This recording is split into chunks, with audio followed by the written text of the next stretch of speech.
स्वयं नित्य निरंतर कर्मों के जाल को रच रहा है और अपने आप को बांध रहा है। आपको मुक्त होना है, बंधना नहीं है। जीव का जन्म कर्मों के अनुबंध से होता है, कर्मों के बंधन से होता है, और उसको अपना ऋण चुकाना होता है। कर्मानुबंध ये बहुत सूक्ष्म विषय है। जैसे आप जिस परिवार में जन्म लिए हैं तो उस परिवार के लोगों से आपका ऋण है, इसलिए उसी परिवार में आप आए हैं। और ऋणानुबंध उसको बिना चुकाए या बिना वसूल किए आप वहां से जाएंगे नहीं। आपको लेना है तो वसूल करना है, और देना है तो चुकाना है। ये पूर्व के जन्मों से निश्चित किया गया है।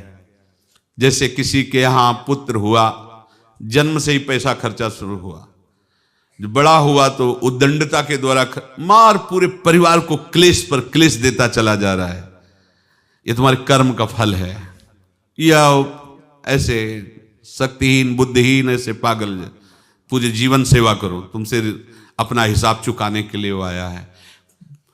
अब परिवार के जो सदस्य जुड़े आके, मतलब पत्नी आते ही पूरी हृदय में आनंद, परिवार में आनंद, और जीवन भर वो आनंद ही सुख देने के लिए उसका जन्म हुआ। वो अपना ऋणानुबंध मुक्त, और आते ही भयंकर क्लेश खड़ा कर दिया, बीच में दीवाल और झगड़ा वैसा, फिर अतरे दिन मारपीट शुरू, कलह अशांति, पूरा जीवन नरक हिसाब करने आए। यहां ऋण चुकाए बिना कोई जा नहीं सकता, ऋण चुकाना पड़ेगा। किसी का ऋण वसूल करना है तो किसी को ऋण चुकाना है, दोनों काम करने होते हैं। अनेक जन्मों में अनेक लोगों के साथ हमने जो बर्ताव किए हैं, अच्छे या बुरे, वो होंगे। अब किसी आदमी को हम जानते नहीं, अचानक मिला, अचानक टक्कर लगा और मार पीट गाली गुप्ता सब कर दिया, चुपचाप सह लो। क्यों? ये आपका हिसाब है, पूर्व का हिसाब। हमारा उससे कोई द्वेष नहीं, कोई संकल्प नहीं। अचानक घटना घटी और हमसे द्वेष करने लगा, हमें पीटने लगा, हमें गालियां दे, ये हिसाब है, चुपचाप सह जाओ। अपने घर का भाई ही भारी दुश्मन बन गया और क्लेश हिसाब है।